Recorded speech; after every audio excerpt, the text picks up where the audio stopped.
మిమ్మల్ని అరెస్ట్ చేసిన సిట్యుయేషన్లో షర్ట్ అంతా జినిగిపోయి గలాటా జరిగినట్టు అనిపించింది. అసలు ఏమైంది? గొడవలు మేము గెలుపుకోము. హిందువులు ఎవరు గొడవలు కావాలని కోరుకో. హిందువుల దగ్గరకు వస్తేనే ప్రాబ్లం.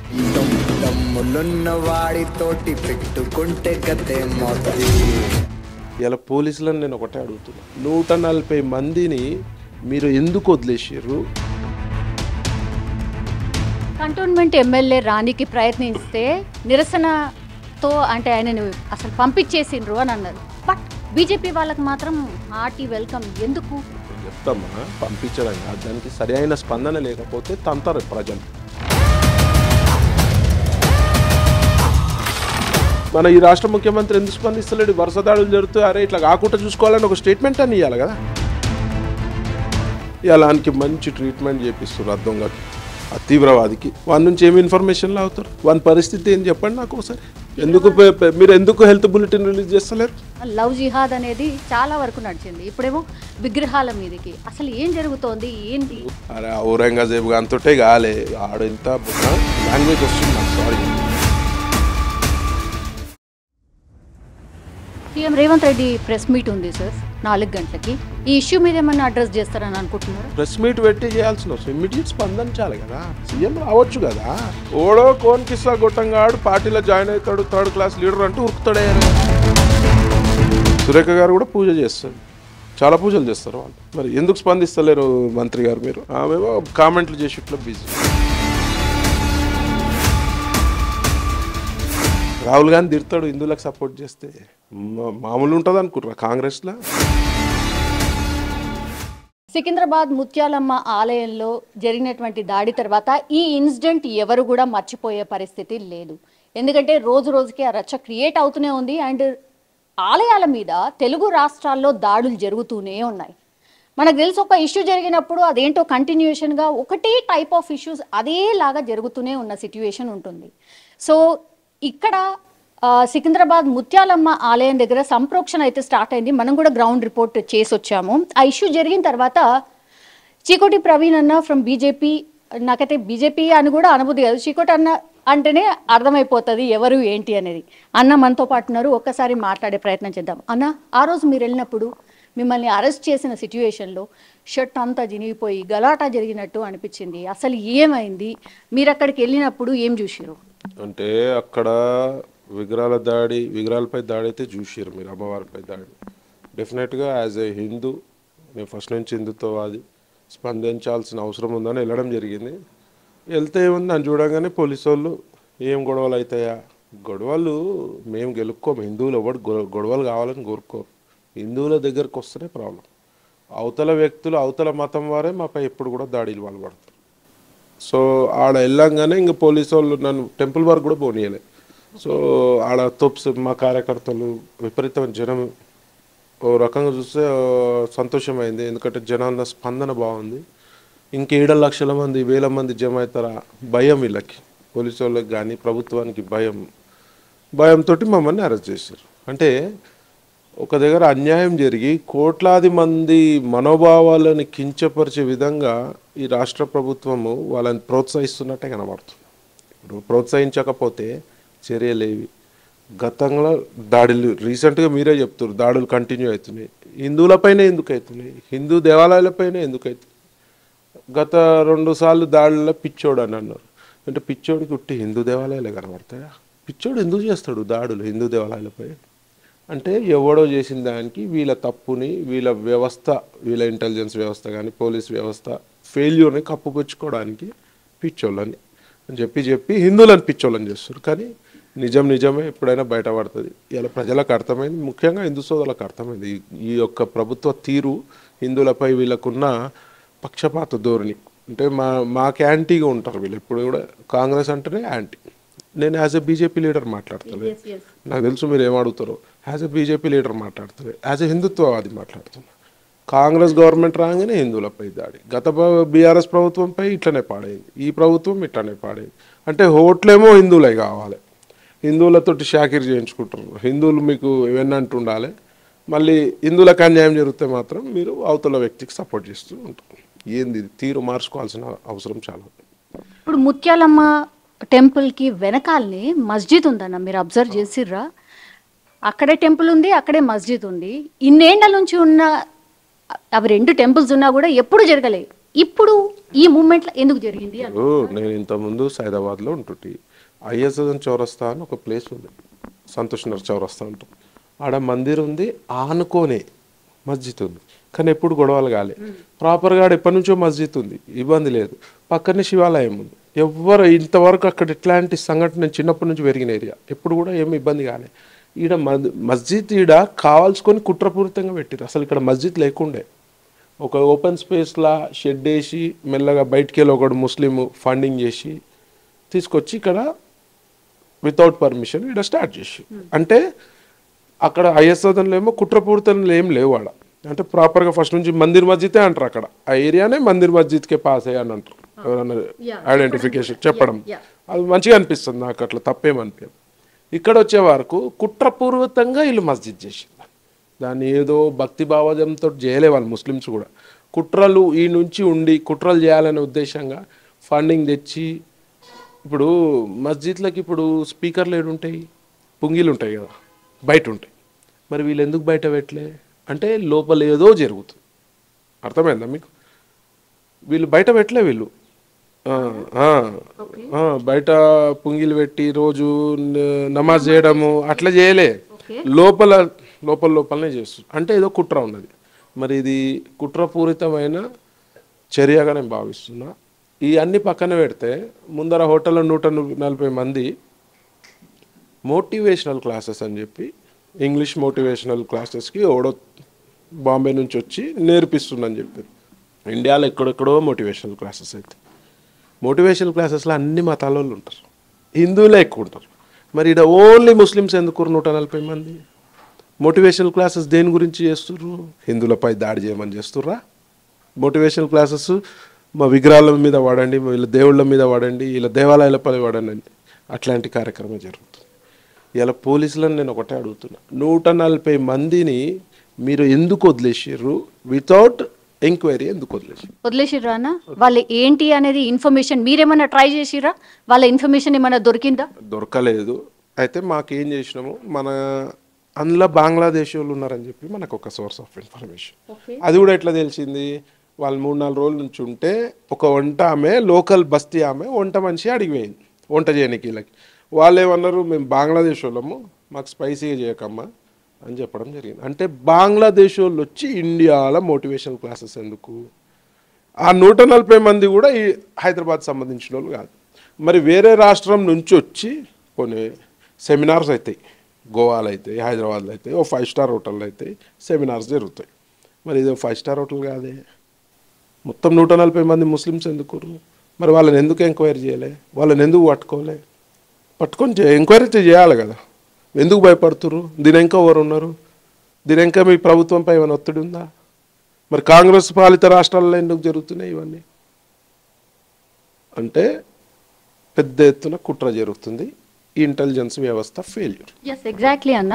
ఎనీ మూమెంట్ అంటే ఏదైనా ఇట్లాంటి జరిగినప్పుడు ఇంటెలిజెన్స్ రిపోర్ట్ అయితే డెఫినెట్లీ ఉంటుందా, లేకపోతే అప్పుడప్పుడు ఫెయిల్యూర్స్ కూడా జరుగుతాయా? ఇది అందులో భాగంగా జరిగింది అనుకుంటున్నారు? పోలీస్ వ్యవస్థ best policing, one of the best policing in India. అలా హైదరాబాద్ పోలీస్ అంటే ఒక అపారమైన గౌరవం ఉంది, బెస్ట్ పోలీసింగ్. వ్యవస్థలో లోపాలు డెఫినెట్గా మనిషి చేసే తప్పులు జరుగుతాయి, కానీ this is not a mistake to accept it.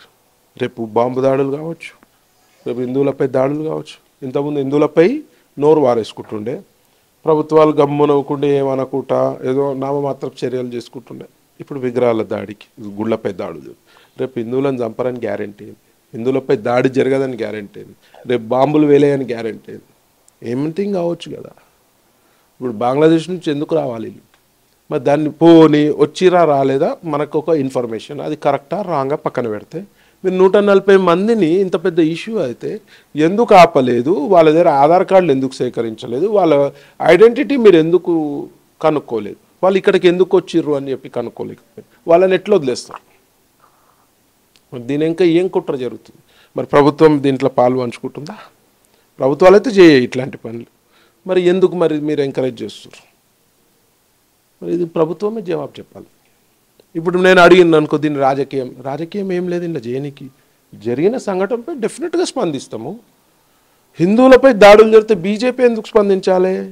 ఇలా కాంగ్రెస్ పార్టీలో హిందువులుగా దేవుళ్ళు మొక్కుతారు, అమ్మవారి పూజలు చేస్తారు, బోనాలు చేస్తారు, నవరాత్రులు చేస్తారు, బొట్టు పెట్టుకుంటారు, యాగాలు చేస్తారు, పూజలు చేస్తారు. మేమే తురుముఖాన్, మేమే మొన్న ఒకటి సోకాళ్ళు ఎవరో XYZ. నేనంతా కట్టర్ హిందువులే పీకనీక గ్రౌండ్లో ఉండాలి కదా కట్టర్ హిందు అయితే. మరి జరిగినప్పుడు ఏం చేస్తున్నావు? బీఆర్ఎస్లో లేరా? దునియా పూజలు చేస్తారు కదా, అంటే దొంగ పూజలా? మొక్కంగానే కాదు కదా, మనకు అన్యాయం జరుగుతుంటే ప్రశ్నించాలి కదా. గవర్నమెంట్ ఎందుకు అడుగుతుంది? ఓన్లీ బీజేపీ అడగాలనా? ఓన్లీ బీజేపీలోనే ఉండరా హిందువులు? కంటోన్మెంట్ ఎమ్మెల్యే రానికి ప్రయత్నిస్తే నిరసనతో అంటే ఆయనను అసలు పంపించేసిండ్రు అని అన్నారు. బట్ బీజేపీ వాళ్ళకి మాత్రం హార్టీ వెల్కమ్. ఎందుకు? నేను చెప్తామా, పంపించడం కాదు, దానికి సరైన స్పందన లేకపోతే తంతారు ప్రజలు ఓట్లేసి గెలిపించారు. We are public servants. ఇప్పుడు ఒక ప్రజలు ఎన్నుకున్నా నువ్వు ఎమ్మెల్యేవి, నువ్వు వచ్చినావు, నా మాత్రం చూసినావు. మరి నీ ప్రభుత్వం తరఫున ఏం గ్యారంటీ ఇచ్చినావు? నువ్వు నీ ప్రభుత్వం తరఫున ఏం హామీ ఇచ్చినావు? నీ ప్రభుత్వం తరఫున ఏం భరోసా ఇచ్చినావు? నీ దేవాదాయ శాఖ మంత్రి ఏది? మీ మంత్రులు స్పందించరే? మీ ఎమ్మెల్యేలో ఏదో నామమాత్రంగా వచ్చిపోయినరే? మరి ఈ రాష్ట్ర ముఖ్యమంత్రి ఎందుకు స్పందిస్తలేడు? వరుస దాడులు జరుగుతూ అరే ఇట్లా కాకుండా చూసుకోవాలని ఒక స్టేట్మెంట్ అని ఇవ్వాలి కదా. ఎందుకు ఇగ్నోర్ చేస్తుర్రు? హోంమంత్రి ఏడి? ఆయన కిందనే పెట్టుకుండు హోంమంత్రి. మరి వీడాలి. నేను నిన్న రేవంత్ రెడ్డి గారు అపాయింట్మెంట్ అడగడం జరిగింది, ఈ విషయం మాట్లాడదాం.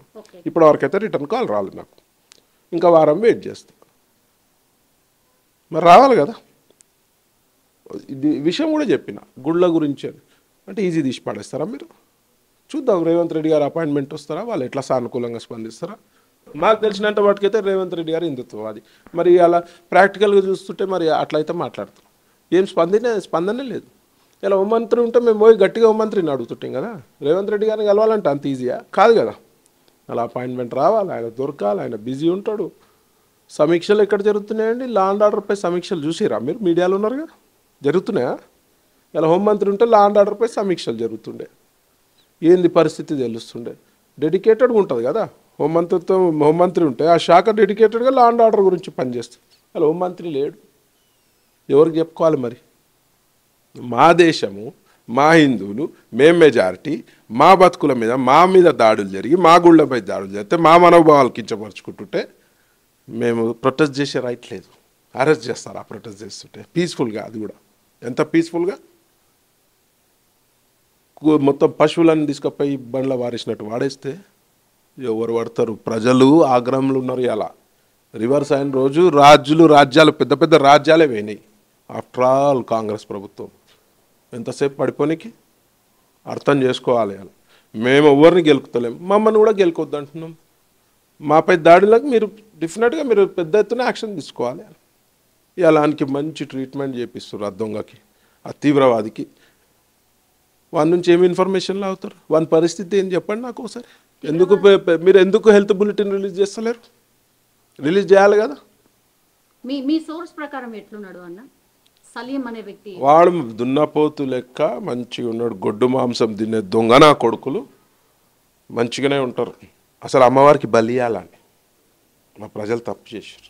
ఆడనే అమ్మవారికి బలిస్తే దరిద్రం పోతుండే, మళ్ళీ ఇంకోడు మీదికి రాకుండా అవుతుండే. యాజ్ ఎ బీజేపీ నాయకుడు లెక్క మాట్లాడుతుండే, యాజ్ ఎ హిందూవాదిగా మాట్లాడుతుంది. రక్తం బ్లాయిల్ అయిపోతుంది మాకు అమ్మవారి పరిస్థితి చూస్తే. హిందూ అనేటోడు చూస్తే రక్తం మరిగిపోతుంది. ఇలా లక్షల మంది ఆడవాళ్ళు ఏడుస్తారు ఆ పరిస్థితి చూసి. మొన్నదాకా ఘనంగా పూజలు చేసినాం. ఇలా ఈ నుంచి వస్తలే, మన మనసులోకి వెళ్ళి వస్తున్నాయి మాటలు. సిగ్గు శరం లేదు. గవర్నమెంట్ అన్నా అట్లీస్ట్ పట్టించుకోవాలి. ఇప్పటి వరకు స్పందన లేదు, ఎవడు పోయిన లేదు. ఒక ఎంపీ వచ్చిండు, ఒక ఎమ్మెల్యే వచ్చిర్రు, నామమాత్రం చర్యగా వచ్చారు. దేవాదాయ శాఖ మంత్రి రావాలన్నా వద్దా? 200 సంవత్సరాల చరిత్ర కలిగిన గుడి, స్వయంభూ ఆడ అమ్మవారు. మరి మేము చేపిస్తాము, మేము పూజలు చేపిస్తాం, మేము మంచి చేస్తాం, మాకు భరోసా ఉందని గవర్నమెంట్ భరోసా అయ్యారా? ఎందుకు రాలేదంటారన్నా? ఎందుకు రాలేదు? నిజంగానే అందరు భయం. హిందువులకు సపోర్ట్ చేస్తే ముస్లిం లోట్లు పోతాయని భయము. రాహుల్ గాంధీ తిడతాడు హిందువులకు సపోర్ట్ చేస్తే. మామూలు ఉంటుంది అనుకుంటారా? కాంగ్రెస్లో ఖాన్లో నడుస్తుంది. ఇక్కడ ఎంఐఎంకి భయపడుతుర్రేమో, గజ్జుమంటారు వీళ్ళు ఎంఐఎంకి. భయపడినప్పుడు మరి వచ్చి చేయాలి కదా. భయపడకపోతే ప్రోటం స్పీకర్గా ఆయనను పెట్టాల్సిన పని లేదు కదా. అప్పుడు పెట్టిరు కదా. అప్పుడు అట్లా ఉంటుంది ఇలా పాలన. ప్రజలు హిందువులకు సిగ్గు రావాలి, హిందువులు ఆలోచించాలి. కాంగ్రెస్ పార్టీలో ఉన్న హిందువులు, బీఆర్ఎస్ పార్టీలో ఉన్న హిందువులు కూడా ఆలోచించాలి. కానీ ఆ బుద్ధి రాదు, తొందరగా బుద్ధి రాదు. వాళ్ళ ఇంటి మీదకి వస్తారు చూడు, వాళ్ళ ఇంట్లో లవ్ జిహాద్ అవుతుంది చూడు, ఆ రోజు బుద్ధి వస్తుంది వీళ్ళకి. ఎగ్జాక్ట్లీ, మీరు ఈ టాపిక్ తీశారు కాబట్టి అడుగుతున్నాను. లవ్ జిహాద్ అనేది చాలా వరకు నడిచింది, ఇప్పుడేమో విగ్రహాల మీదకి. అసలు ఏం జరుగుతోంది, ఏంటి? ఇండియాలో బీజేపీ ప్రభుత్వం బాంబు దాడులు అట్లాంటి అవకాశాలు ఉండే, ఎన్ఐఏ ఉంది, చాలా చాలా దర్యాప్తు సంస్థలు ఉన్నాయి. సంస్థలు అంత ఈజీ కాదు. సో ఈ కొత్త రకం పందా ఇది, హిందువులపై కక్ష. కేరళలో రీసెంట్గా ఒక మత పెద్ద, ముస్లింల మత పెద్ద, భారతదేశంలో ఒక 20 నుంచి 30 సంవత్సరాలు మొత్తం ఇస్లామిక్ దేశం. అరే ఔరంగజేబు అంతటే కాలే, ఆడెంత బొచ్చు లాంగ్వేజ్ వస్తుంది నాకు, సారీ ఏమనుకోద్దు. ఔరంగజేబు తోటి కాలే, వీడెంత అండి. ఈడ వీళ్ళు ఇస్లాం దేశంగా చేయడానికి ప్రయత్నం చేస్తే మా దగ్గర కూడా వీర శివాజీలు పుడుతూనే ఉంటారు. హిందువులలో వీర శివాజీలు పుడుతూనే ఉంటారు, ఝాన్సీ లక్ష్మీబాయిలు పుడుతూనే ఉంటారు, రాణి రుద్రమలు పుడుతూనే ఉంటారు. మా దేవతలు కూడా కామ్గా ధర్మంపై వస్తే ఊకోమని ఎవరు చెప్పలే, అవసరం పడితే ఆయుధాలు వాడమని చెప్పారు. ఆ పరిస్థితి రాకముందే, ఆ శాంతి భద్రతల సమస్యలు రాకముందే, మరి హిందువులు రోడ్డుపై ఆయుధాలతో వచ్చే పరిస్థితి రాకముందే ఈ ప్రభుత్వం ఇట్లాంటివి కాకుండా చర్యలు తీసుకోవాలి, నిఘా వ్యవస్థని పటిష్టం చేయాల్సిన పరిస్థితి. యాజ్ ఏ బీజేపీ నాయకుడు నేను ఇప్పుడు ఒక క్వశ్చన్ అడుగుతాను. రాష్ట్ర ప్రభుత్వం పట్టించుకోవట్లేదు, చెలో వదిలేద్దాం. కేంద్రం ఇన్వాల్వ్మెంట్ ఎందుకు లేదు? ఈ ఇష్యూ ఇంత పెద్దగా అయిన తర్వాత కూడా మీరు అందరు వచ్చిర్రు, ప్రొటెస్ట్ చేసిర్రు, చాలా మంది అక్కడి నుంచి మాట్లాడినరు అని కూడా చెప్తున్నారు. మరి ఎందుకని దీని మీద ఒక సీరియస్ స్టాండ్ మీరు తీసుకోవట్లేదా, వాళ్ళు తీసుకోవట్లేదా? ఎందుకని వదిలేసిర్రు? ఆల్మోస్ట్ 1 వీక్ అవుతారు. వదలలే, ఇది అల్లు పెరగని పోరాటం, ఇది ఎప్పుడు ఎవ్వరు వదలలే, ఇది ఆగదు, పోరాటం అనేది ఆగదు. ఇక కేంద్రం రాలేదంటే మాతో చేత కాదు, ఇక్కడ శాంతి భద్రతలు మాతో చేత కాదని చెప్పమానండి రేవంత్ రెడ్డి సర్కార్ని, మేము డెఫినెట్గా చేస్తాం. మాకు చేత కాదు, ఈ 10 మేము రక్షించలేము, మేము భక్షించేటోళ్ళము, రక్షించేటోళ్ళం కాదని చెప్పమానండి. మేము దిగుతాం రంగంలో. డెఫినెట్గా సెంట్రల్కి వెళ్ళి వస్తుంది. ఇప్పుడు ఆల్రెడీ సెంట్రల్ ఇంటెలిజెన్స్ ఇన్వాల్వ్ అయి ఉంటుంది, అన్ని ఇన్వాల్వ్ అవుతుంది. మేము కూడా లెటర్ రాస్తున్నాం, నిన్న మా ఎంపీ గారు కూడా చెప్పారు డెఫినెట్గా దీనిపై సీరియస్ చర్యలు తీసుకుంటాయి. ఇట్లాంటి దాడులని కేంద్ర ప్రభుత్వం ఉపేక్షించదు లేదు, హిందువులపై దాడిని కూడా ఉపేక్షించదు. మీన్ టైం హిందువులు ముస్లింలను చేస్తే కూడా ఉపేక్షించదు కేంద్రం పక్షపాత ధోరణితో ఉండదు. కేంద్రం హిందువులకు ఎంత ఇంపార్టెన్స్ ఇస్తున్నారో ముస్లింలకు కూడా ఇస్తారు, కానీ రాష్ట్ర ప్రభుత్వం మాత్రం హిందువులకి ఇంపార్టెన్స్ ఇవ్వదు, ముస్లింలకి ఇంపార్టెన్స్ ఇస్తారు. సోకాళ్ళ వాళ్ళ నాయకుడే, వాళ్ళ తుమ్మల నాగేశ్వరరావు గారు మంత్రి చెప్పిండు కదా, కాంగ్రెస్ అనేది ముస్లింల పార్టీ, ముస్లింలు ఉంటేనే కాంగ్రెస్ పార్టీ ఉంటుంది, మీడియా సమక్షంలో చెప్పారు. చూడండి దాన్ని బట్టి. బీజేపీ ఎప్పుడు చెప్పలేదే హిందువుల పార్టీ బీజేపీ అని చెప్పలేదు. బీజేపీ ఏం చెప్తుంది, అన్ని మతాల వారికి మేము ప్రాధాన్యత ఇస్తామని చెప్తుంది, అన్ని మతాలకి గౌరవం ఇస్తామని. హిందువులు కూడా మా మతాన్ని గౌరవిస్తూ వేరే మతాలను గౌరవిస్తారు, కానీ మా మతం జోలికి వస్తే మేమైతే గాలి చూసుకొని కూర్చోం కదా, తోళ్ళు తీస్తాం మేము. CM Revanth Reddy press meet ఉంది సార్ 4 గంటలకి. ఈ ఇష్యూ మీద ఏమన్నా అడ్రస్ చేస్తారని అనుకుంటున్నారు? నేనైతే చెయ్యాలని అనుకుంటున్నాను, ఎందుకంటే ఆయనకి చూస్తున్నాను పక్షపాతతో చేయిస్తారని అయితే నేను అనుకోలేదు. మళ్ళీ మీ మీడియా మిత్రులు పోయి నిలదీస్తే మాత్రం చేయాల్సిందే, తప్పదు కదా, అప్పుడు యాక్టింగ్లు చేయాల్సిందే కదా. మరి అచ్చా మన ప్రెస్ మీట్ పెట్టి చేయాల్సిన అవసరం, ఇమ్మీడియట్ స్పందించాలి కదా, సీఎం రావచ్చు కదా. ఓడో కోన్ కిస్సా గొట్టంగాడు పార్టీలో జాయిన్ అవుతాడు, 3rd క్లాస్ లీడర్ అంటూ ఉరుకుతాడే రేవంత్ రెడ్డి గారు పోయి జాయినింగ్కి. ఇంత పెద్ద ఇష్యూ అయింది అమ్మవారి గుడి, నువ్వు కూడా దేవుని మొక్కుతావు కదా, నువ్వు కూడా బొట్టు పెట్టుకుంటావు కదా, నువ్వు కూడా పూజలు చేస్తావు కదా, మరి రావచ్చు కదా. సీఎం పదవా, హోదా అడ్డొస్తుందా? హోదా ఎందుకు అడ్డొస్తుంది? రావద్దు కదా.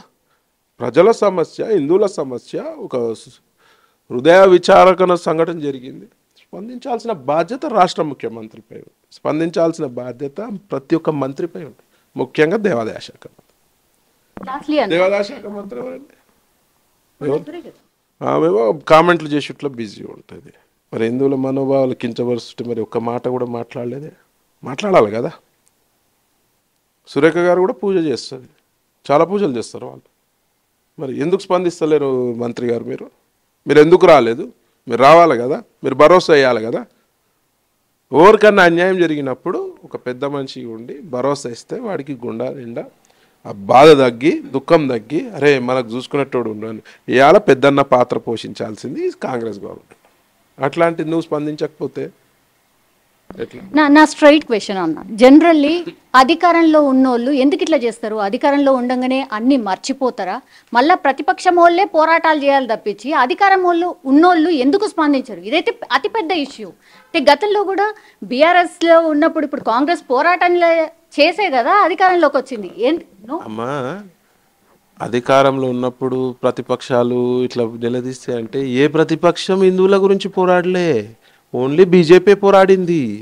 హిందువుల సమస్యను మా ఇంటి సమస్యగా భావిస్తాం బీజేపీ పార్టీ. కాదమ్మా, కేసీఆర్ ఏమో పూజలు చేస్తాడు, యజ్ఞాలు చేస్తాడు కదా, నా అంత హిందూ ఎవ్వడు లేడని చెప్తాడు కదా. కేసీఆర్ చెప్పిండుగా, పూజలు చేస్తాడు కదా, మళ్ళీ అంటాడు పూజలు చేస్తాడు, మళ్ళీ అంటాడు హిందూగాళ్ళు బొందుగాళ్ళు అని. గమ్మతుంటుంది ఆయనది, 2 నాలుకలతో. వీళ్ళకు కపట ప్రేమ, వీళ్ళకి ప్రేమ కాదు, కపట ప్రేమ. ఓన్లీ హిందూ సమస్యలపై పోరాడే పార్టీయే బీజేపీ పార్టీ. ఎందుకంటే కట్టర్ అంటే కట్టర్ హిందువులు ఉన్నారు బీజేపీ పార్టీ. ఇదే ఇష్యూ ఒకవేళ మీరు అధికారంలో ఉండి జరుగుంటే, మేము జరగనీయము ఇట్లాంటి ఇష్యూలు అసలు బీజేపీ రాష్ట్రాల్లో అంత ఈజీగా జరగదు, చాలా కఠినంగా వ్యవహరిస్తాం, ఇలా లెక్క చేయము. అన్ఫార్చునేట్ జరిగినా తోళ్ళు తీస్తాం, ఊరుకునే పరిస్థితి ఉండదు. ఇట్లా ఈవెన్ మస్జిద్లపై దాడిని కూడా ఉపేక్షించాం.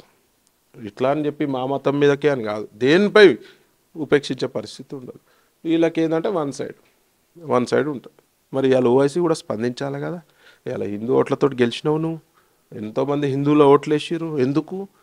నీ ధోరణి ఇక్కడనే అర్థమవుతుంది, నీ కక్ష ధోరణి ఇక్కడనే అర్థమవుతుంది, నీ మనసులో ఏముంటుంది హిందువులపై ఇట్లా ఎంత విషయం ఉన్నది అనేది ఇక్కడ స్పందించాలి కదా. స్పందించరు. వాళ్ళకున్నది ఆయనకు ఓట్లేసే హిందువులకు సిగ్గు ఉండాలని అర్థం. ఆయనకి సపోర్ట్ చేసే పార్టీలు 2 పార్టీలు సపోర్ట్ చేసే, బీఆర్ఎస్ ఒక సంఖ వీడిన ఆక్తాడు, బీఆర్ఎస్ ఇంకో సంఖ కాంగ్రెస్ ఉన్న ఆక్తాడు. వీళ్ళకి సిగ్గు ఉండాలి. ఎందుకు భయపడతారో ఆ 7 సీట్లు ఒక ఎంపీ సీట్కి భయపడతారు. నిలదీసే నా కొడుకులు లేరు. ఇది స్టార్టింగ్ ఉన్నాం ఇప్పుడు, నాట్ ఈవెన్ 1 ఇయర్. ఇట్లనే ఉంటే ఇంకా ముందు ఏమేమి దాడులు అవుతాయి. కానీ మేము ఊకోము, అడ్డు కట్టేస్తాము.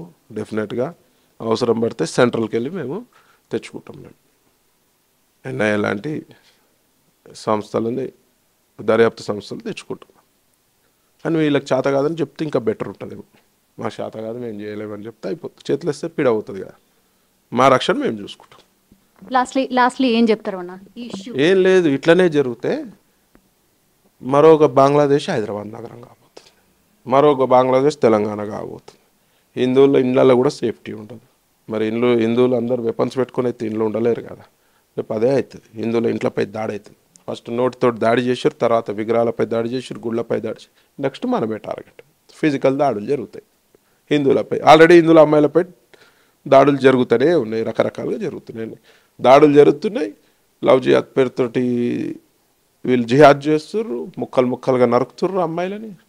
అమ్మాయిలకు కూడా బుద్ధి రావాలి. దొంగ ఐడీలు పెట్టుకొని హిందూ అబ్బాయిలకు నటిస్తూ ప్రేమించి అమ్మాయిలను వలలో లాగుతుర్రు. మరి మనోళ్ళకి తెలివి ఉండాలి, మరి ఆలోచించాలి. ఈ యుద్ధం ఎట్లా జరుగుతుందంటే ముందు వెంకకెళ్ళి ముందర నుంచి వచ్చే యుద్ధం కాదు, వెంకకెళ్ళి నమ్మక ద్రోహంగా చేసే యుద్ధం. కాబట్టి హిందువులంతా అప్రమత్తంగా ఉండాలి. ఇట్లాంటి సంఘటనలు జరిగితే హిందూ లోకం మొత్తం రోడ్డుపై వచ్చి నిలబడి ప్రశ్నిస్తే, లక్షల సంఖ్యలో వస్తే మళ్ళీ ఇవ్వడం చేయాలంటే వన్నులో వణుకు పుట్టాలి. ఆ పరిస్థితి హిందువులు చేసుకోవాలి. ఇది నా గురించి, నా స్వార్థం గురించి, నా గురించి చేసే పోరాటం కాదు, హిందూ సమాజం గురించి, భారతదేశం గురించి. ఎందుకంటే హిందువులు మంచిగా ఉంటేనే, హిందుత్వం ఉంటేనే భారతదేశం మంచిగా ఉంటుంది, గోవు ఉంటేనే భారతదేశం మంచిగా ఉంటుంది. ఇది అందరి గురించి చేసే పోరాటం. దానికి కూడా చూసుకోవాలి. మరి ఎవరినాడు స్వార్థపరంలో ఆడినా ఇది కూడా స్వార్థంతో చేయాలి. రేపు మన పిల్లల భవిష్యత్తు బాగుండాలంటే హిందుత్వం మంచిగా ఉండాలి కదా. అర్థం చేసుకోవాలి, ప్రజలు అర్థం చేసుకోవాలి. Thank you so much.